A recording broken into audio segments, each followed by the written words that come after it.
আজ 15ই আগস্ট স্বাধীনতা দিবস। তো এই দিনটি সম্পর্কে নিশ্চয়ই আজ আর আলাদা করে কিছু বলা লাগবে না। তো এই বিশেষ দিনটিতে আমি কলেজে যাওয়ার জন্য বেরিয়ে পড়েছিলাম। কলেজে আসতে দেখি চারিদিকে বেলুন ছড়ানো। এদিকে এরা বেলুন ফোলাচ্ছিল, কেউ আবার বেলুন বাঁধছিল, আরেকদিকে মালা গাঁথার কাজও কিন্তু চলছিল। প্রত্যেক অনুষ্ঠানেই এই বান্ধবীরা মালা গাঁথার দায়িত্ব নেয়। তো ঘরটা পুরোটা সাজানোর পর ঠিক এরকম লাগছিল।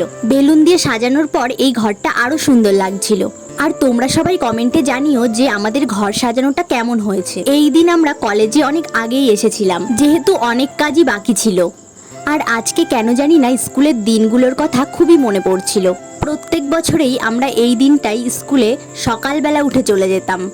এদিকে এই বান্ধবী ফুল নিয়ে দাঁড়িয়েছিল, আরেক বান্ধবী মালা নিয়ে দাঁড়িয়েছিল। এই বান্ধবীকে আমি কিছু বলার জন্য অনুরোধ করছিলাম, কিন্তু ও লজ্জায় বলতে পারছিল না। তারপর আমরা সবাই একে একে মাঠে চলে গেলাম। এখানে সবাইকে লাইন দিয়ে দাঁড় করানো হয়েছিল।